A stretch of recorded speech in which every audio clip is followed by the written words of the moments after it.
was our last public comment.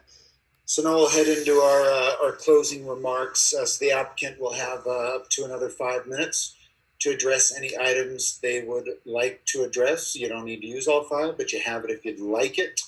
We will give a warning, Diego. Let's let them know when they have 2 minutes left. And then let's let them know when they have 30 seconds left. Yes. Looks like Lorette, you're going to bring us off again? Yes, I'm gonna really actually let Jake take the majority of this, because the key issues here, I think, are to just talk a little bit about the coastal policies as it relates to this particular development. Number one, the coastal policies really are very much in favor of moving traffic concentration away from the beach. And so the off-site parking actually complements that. And it is something that oftentimes, and in fact, with the SPE that was approved at the Whaler, was one of the criteria, that moving things away really does help traffic congestion. We're moving away from the way that traffic is moving towards the beach itself. It frees up the access to the beach. The other thing is, I hope that what we've been able to do is demonstrate to you that we do have these 19 on-site parking spaces and bike substitution and bike corrals that we will be operating at all hours. And I just want to reiterate that our SPE exception is only for that window of time during the weekdays before 5:30 p.m. And the restaurant is not busy then, and we do have ample parking on site. I think the same goes for the loading zone, with the fact that we have, a good-sized parking lot to work with, allowing us to park on site and not discretioning that area for a loading zone is really much more useful to the community and to the business, provided we do it in off-peak hours and things of that nature. So I want to just close with that and simply hand this over to Jake now, and I hope that you'll give this consideration. Oh, one last thing. The bike substitution is done correctly. We did that with the planning department and at the direction of the planning department, following the code. So that is how I'll leave it with you. Thank you. Any questions, please ask. Thanks, Lorette. Jake, you're next. Thank you. We appreciate it. Go ahead, Jake. Commissioners, I appreciate your patience, and I'll be super brief. I just wanted to clarify, we are not proposing to build a 2-story restaurant. The second story above the small bathroom building is just exclusively a small office for our restaurant. And we're not trying to build out much on our lot. It's only 22% lot coverage to build those bathrooms and the walk-up service window. The buildings that you saw in the presentation from the city, those tall residential buildings surrounding us, I just want to clarify, the building directly to our south, that's actually called the Air Hotel, and at least it's run as a hotel. Behind us is the Rose Hotel, also a hotel. And then the other building that's behind us, that's multifamily, has been run as Airbnb the whole time that we've had waterfront. So I just want to make that point. And to Margaret's point, I love to talk more offline about Stefan. I also understand that when landlords raise rents, it hurts all of us as operators. And actually, Stefan and I did have a very good relationship. He sold me his beer and wine license, which normally sells for, they told me, between $5,000 and $6,000 for just a beer and wine license. And I paid him $250,000, which really shared the pain between us. Because now that we're, trying to find every penny we can, I really wanted him to have the best transition that he could and to make it as right between us as possible. And Beth, I take your point. That's why we've proposed to reduce our hours, which are now 2 a.m. To doing last call at 10:30 on weekdays and 11:30 on Friday and Saturday. Thank you so much for your patience and really appreciate your consideration. Thank you very much. Okay, anybody else? I think you have a few minutes remaining, but you don't need to use them. Okay. Looks like we're good. Okay, I don't see any other callers, et cetera, et cetera. Okay, great. Let's first turn to staff. Bindu, anything you want to address based on what you heard in public comment or from the applicants that you believe would be helpful to the commission? Not at this time. What about you, Juliet? Did you want to add anything? I think we're available for questions. I think the commission may have some questions for us. Absolutely. Okay, so let's do this. Let's head over to the commissioners now. And, obviously we'll take questions if you have for the applicant or if you have questions for staff, obviously, let us know.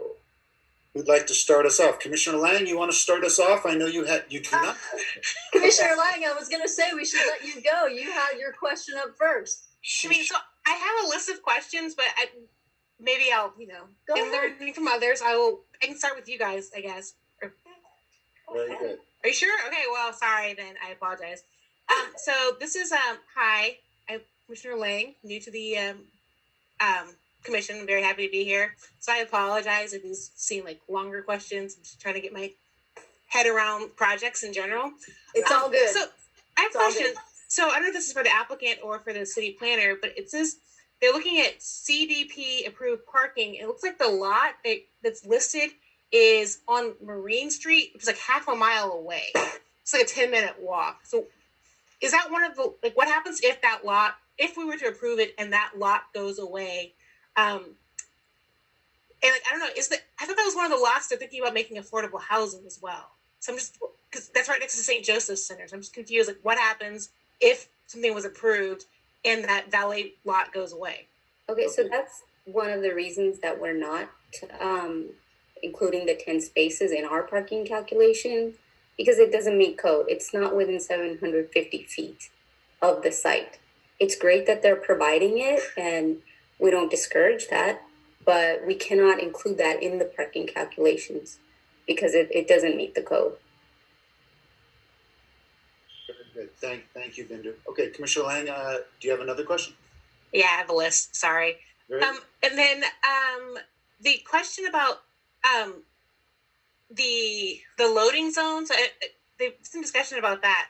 But I was wondering how wide I don't know if anyone knows, how wide is the speedway? Like, it looks like Google Maps, like a car could get, I understand the plan is that loading would happen during off hours and it'd be in the parking lot, but if a car were behind there while cars are, in tandem spaces, like, is a vehicle able to get by on that speedway? So Speedway is a one-way alley, and it only has a width of 20 feet in total. Which is, but an alley counts, like 20 feet counts as an alley. Those are usually two ways, correct? This is to, maybe I can jump in here. This is Julietta with City Planning. There's a special interpretation for the Speedway Alley and a lot of the courts in courts as in street, the streets, the alleys behind the street courts. Venice has a lot of courts and places and right of ways that are less than 20, that are 20 feet or less in width. And so Building and Safety has interpreted those to be alleys. Right, but you can have two-way alleys in the city of LA that are 20 feet. Right. So it's still 20 feet, which while it's one way, like, theoretically a car could get by if necessary. Well, going the same direction. So you mean Yes. behind it? Yes. So Going if it's- around it, yes. Okay. Yeah. So not coming from the opposite because it is a one-way directional alley. Yes, but it could, Okay. depending on how. Oh, okay, hold on one second, folks. Let's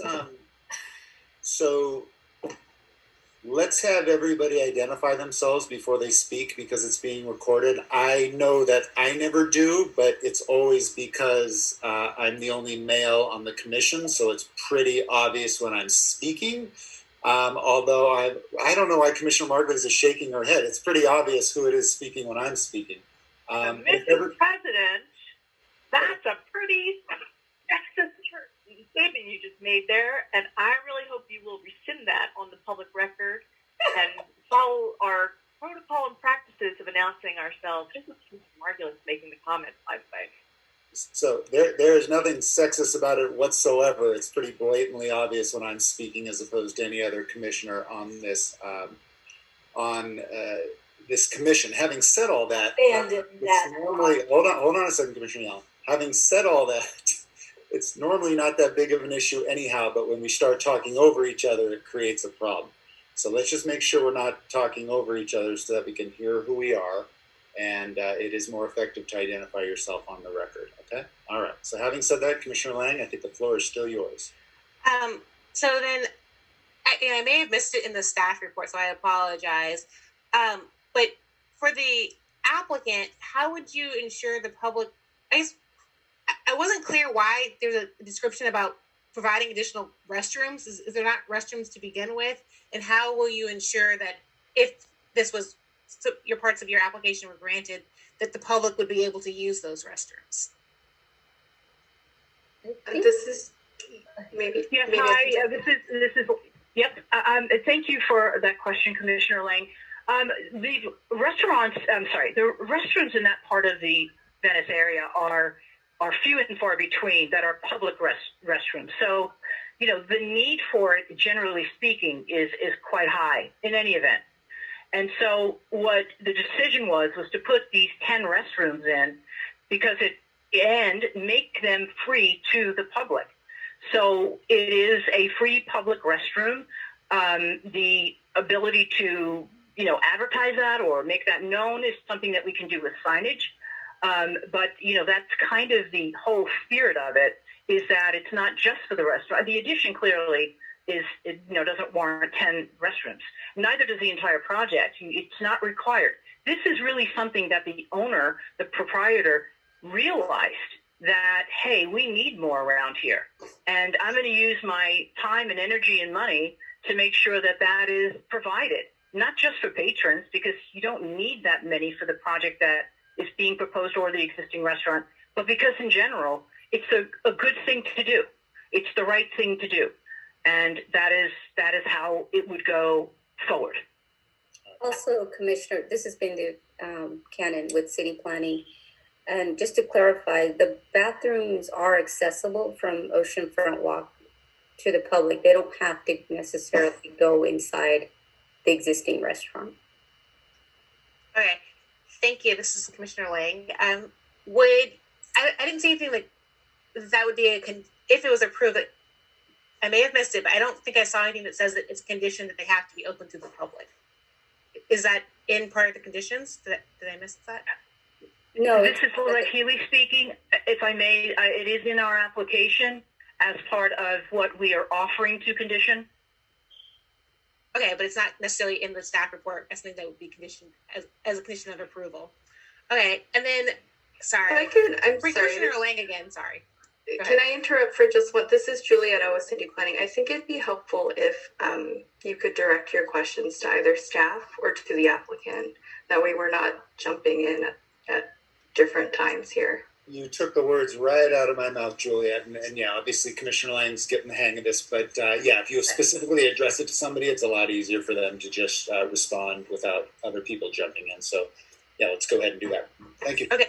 Okay, Commissioner Lang again. For staff, my next question is about the 2-story building. I understand that upstairs, it's restrooms on the ground floor, and that they would have office above. And is there a requirement that an office above be ADA accessible? I know it's just for staff, but I'm just thinking if there were future staff who needed ADA accessibility, is that a requirement that would come out if we approved them this additional space? This is Julietta with City Planning. Typically, planning doesn't get into the weeds when it comes to the building code requirements, and that includes ADA. So whatever new construction is proposed, it would be required to comply with, whatever building and safety requires. Very good. Okay. Commissioner Lang again, sorry. And then, wait, where's the other one? Oh, no, sorry. That's all for now. Very, very good. Okay, wonderful. Who'd like to go next? I see Commissioner Waltz Morocco there with their hand up. So let's turn it over to you. By the way, Commissioner Waltz Morocco, nice job, Commissioner Lang. Congratulations. I just have a few questions for staff. I just want to review, make sure I've got this timeline right. In 1981, there was a specific condition listed that a loading zone must be present. Is that correct? Yes, that's correct. I'm sorry, go ahead. In the ZAI, and this has been due with city planning. Great, Commissioner Waltz Morocco again. So then in 1991, there was a change that required 16 spaces at that time. Is that correct? Yes. Do you know what happened to the loading zone at that moment? We don't. We did look through the permit history, and there's no indication that the loading zone was provided in 1991. So there wasn't, when they added the 16 spaces, and it was approved, there wasn't anything written down anywhere or on a map when they approved it for this loading zone. That's correct. Okay, and so looking at the current layout now in your research here, is there a dedicated loading zone presently? No, there is not. Can loading zones? Here's a question I'm just curious about. I mean, we're always so Commissioner Waltz Morocco again. We're always so precious about space in this area. Can loading zones, must they be dedicated, or can they be flexed between parking spaces at certain times?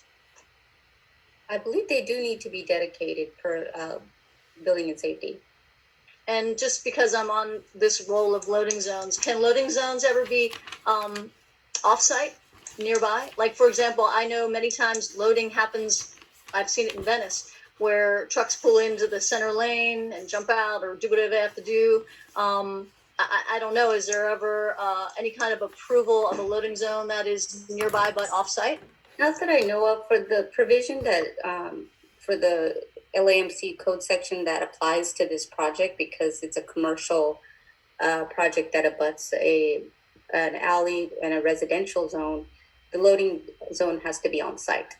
Has to be on site. So then technically what you just said then is that currently the waterfront is non-compliant because they don't have a loading zone. That's correct. Okay.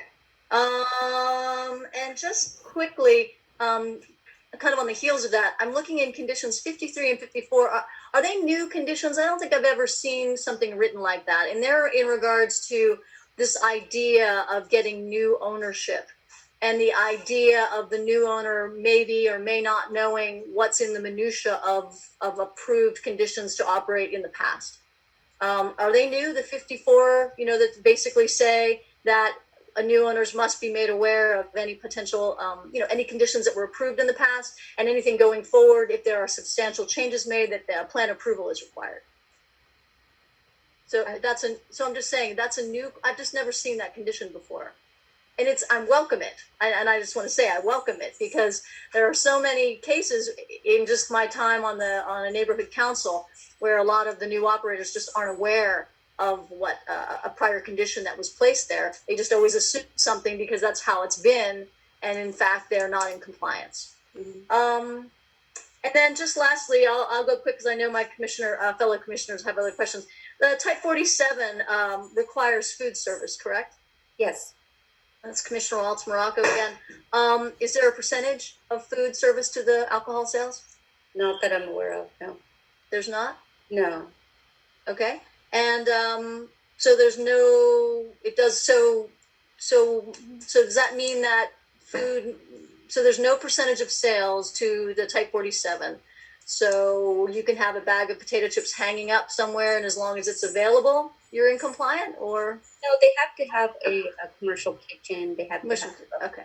Yeah. Okay. They have to have a commercial kitchen, but they don't have to be selling anything out of it. Is that what you're saying? No, they have to have food service. Right, but it's not based on any kind of percentage of sales. No, not that I know of.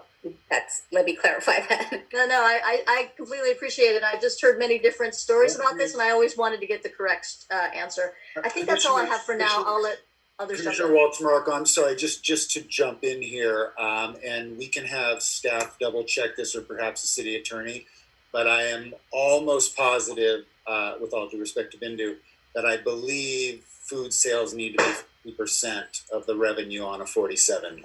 Let's have staff check that in the background to make sure my recollection is correct, but I believe it's still 50%. But let's check into that just to make sure. Okay, Go ahead, Commissioner Waltz Morocco. Sorry to take the floor. No, Commissioner Waltz Morocco. Thank you, Commissioner Newhouse, for that. I thought that might be true, but then I wasn't sure.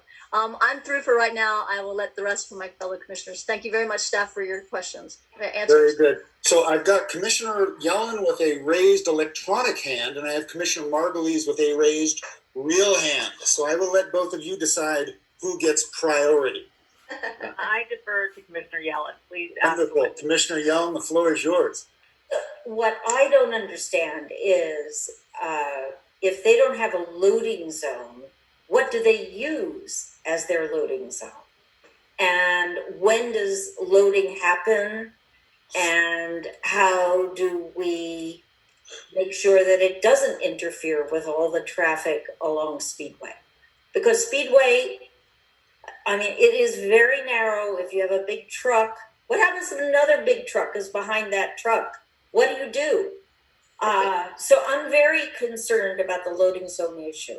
So this has been Buchanan with city planning.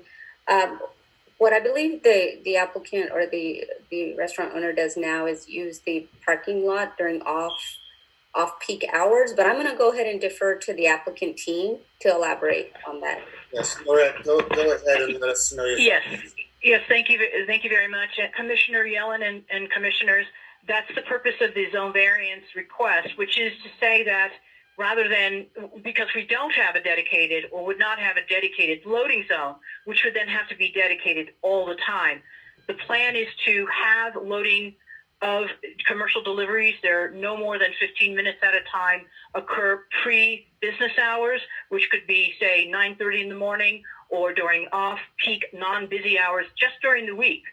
So this would just simply be able to accommodate that 15-minute interval that may occur a couple of times a week and be able to still then have this type of parking arrangement that we have on site.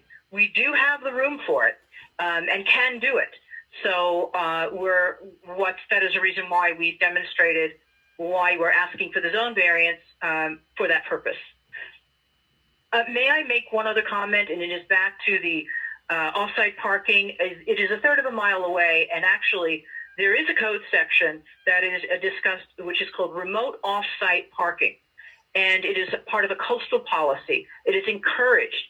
It's in fact written in the LUP that we have, where this is encouraged. They really want to see more people, more restaurants, more locations begin to recognize the value of moving vehicles and parking of vehicles away from the area of congestion.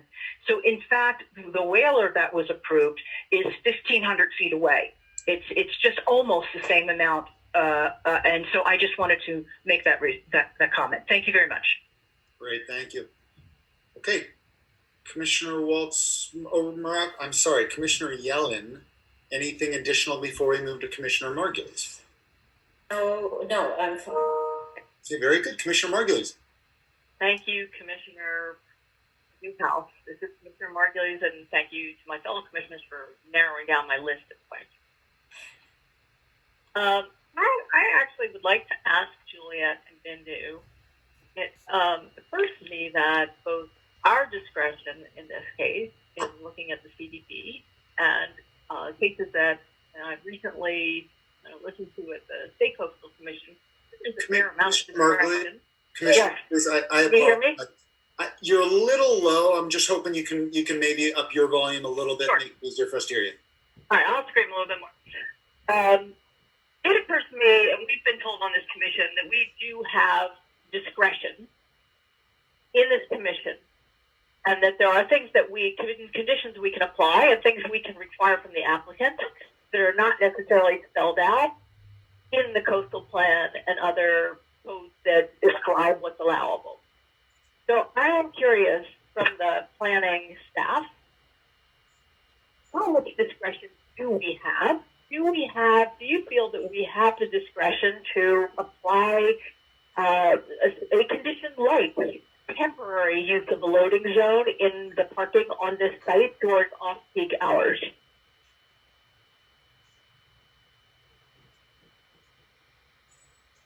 So I do want, this is Julietta with City Planning. I do want to, when it comes to loading, it's specifically required in the code, and there's a reason why it's required to be provided on site, and it's a dedicated loading area, because it's hard to sort of regulate when loading occurs for each business. That being said, the actions before you, or the requested actions before you, are for a coastal development permit and a specific plan exception, both of which the findings would discuss loading and parking because both would affect access to the coast and to the site, and the type of uses that are being proposed. So, you know, if the commission does want to go the route of modifying the type of loading that is provided for this project, staff is available to help you sort of, you know, make those findings. But our recommendation is to require that loading be provided on site in compliance with the code. All right, this is Commissioner Margulies again. And let me ask you my follow-up question to this. If that is the case, and I believe I saw required dimensions of 10 feet in width and the length of the property as the required loading zone, that would remove 1, 2, 3, 4, 5, 6, 7, 8, 9, 10 parking spaces currently provided on site or more. Is that the intention of the planning department? Or I'm wondering, you know, sometimes an applicant comes and you give them some assistance in trying to work with them in legitimate ways to envision how a project can succeed. The point is, I'm curious, do you have given that so much of this project you approved or recommended approval of so much of the project with the exception of the loading zone and the off-site parking, do you have a scenario that you've discussed with the applicant or that you can discuss with us of how this site could work? This is Julietta with City Planning. So if you consider what the project is proposing, they're proposing new development on a vacant lot. And when we see new development on vacant lots, it's easier to sort of design circulation with that.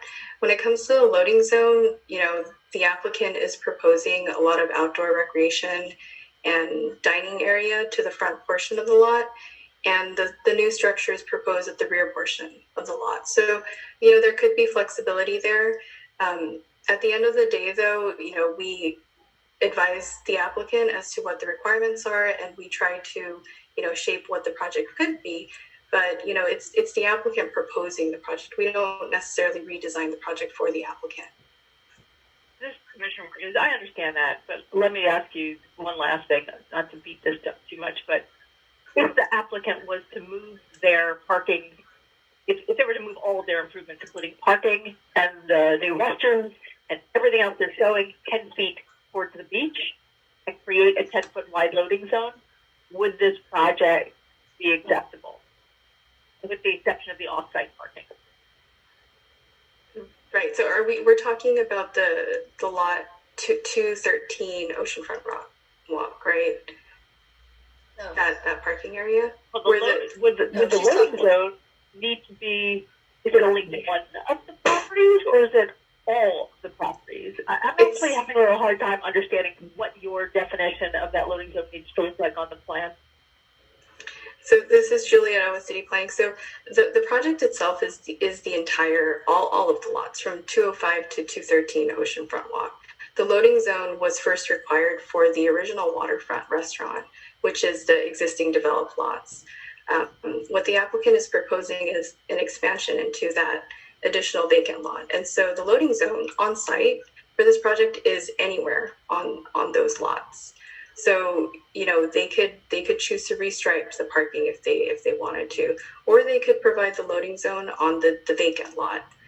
That seems to be a more practical approach given that it is new construction. And so perhaps it could be redesigned to accommodate the loading on site there. This is Commissioner Margo. So if I'm hearing you correctly, you're saying they only need to provide a loading zone on one of the lots.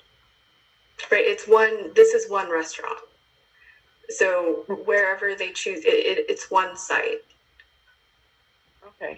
All right. This is Commissioner Margulies. All right, that's actually very helpful and a different answer than I had imagined, which makes it sound much more feasible. So The follow-up question is about the parking, and you've told us, Juliet and Bindu, that you do not want to approve their off-site parking because it's more than the standard 750 feet away from the project site. Lorette Keeler, the applicant, quoted to us a reference about encouragement of off-site parking in the, if I understood her correctly, in various LUPs, maybe specifically in the Venice area. Is there? Does the city have feel that there's an approval achievable alternative for meeting the parking requirements for this project? So just to be clear, we're basing our recommendation of the specific plan exception based on the findings, the required findings to grant a specific plan exception. So when an applicant comes to us to say we'd like to increase an existing use or we'd like to propose a new use, they're subject to these rules in the specific plan. So, unless we can find that there is practical difficulty or hardship, then we have no choice but to apply the same rule here for the required parking. So, the applicant doesn't have to have additional service floor area that's a certain amount. They could reduce it. Again, it's the applicant proposing this project, and we're saying the rules apply, and these are the findings if you'd like to request a deviation from those rules. Okay, if Commissioner Margulies, go ahead and finish, but when you're done, Commissioner Yellen, yes, I see your hand, so you'll go right after Commissioner Margulies is done. Okay, this is Commissioner Margulies. I think that's good. I'm good for now. Thank you very much. Great, Commissioner Yellen. You have the floor. Commissioner Yellen, so my question is how much of the parking lot would, they have all that area where they're going to have seating, et cetera, et cetera. How much will that be reduced if, and can it be reduced if they have their loading zone in that area? That's on the parking lot area. I see that they have spaces for tables, and I don't know what else is going to go on there, but could it move forward and still create enough space for a loading zone? Juliet. I think this is Juliet with City Planning. I think it's the same, question of who's designing this project. Is it the planning department or is it the applicant? Where the planning department is subject to certain rules that we have to apply objectively, and the applicant either complies with those rules or they don't. So it might be a good question if it's a question of can the applicant move the structure to provide the loading space on site. That might be a question for the applicant team and their architect to explain sort of the practicality of that. So I pose the question to the applicant. Okay, can I say something? It's Jake Matthews speaking. So the reason I guess I'm confused is because we have this large parking field, and there's so much room for any loading or unloading all day long during the week. We haven't even been opening until 4:00 just because there's so little business during the week. It's so quiet. So we can easily schedule our delivery say before noon and just open up at noon during the week. There's plenty of room in that parking lot. And I think, Liam, you go all along Oceanfront Walk, no commercial businesses have the benefit that we have of having a huge parking field where they're loading to pull in and load. There's no loading zones, but we have all that space. So I guess what I'm confused about is, it's such an amenity to the community to have all these bathrooms and to have a fun recreation area. That's what sort of draws people to this part of the boardwalk that I'm worried people aren't otherwise coming to. So, just to diminish the experience of having that space to be able to kind of hang out outside and have that free recreation in order for loading that I swear I can accommodate loading so easily. They come, they drop off. Sometimes they want to come early, like at 8, 9, 10, 11 a.m. We don't have customers then. And the chart we showed you all in 2019 before COVID, we only had an average of 8.5 cars all day until 5:30. So, I'd rather you could just condition us on having to have our, any deliveries or drop-offs happen, before noon. There's ample space for that. And we have so much more than anybody else. For those kinds of things. If I may add to that, I think that really what we're looking at also is the benefit versus the community benefit, if you will, or the benefits features here. That outdoor space, that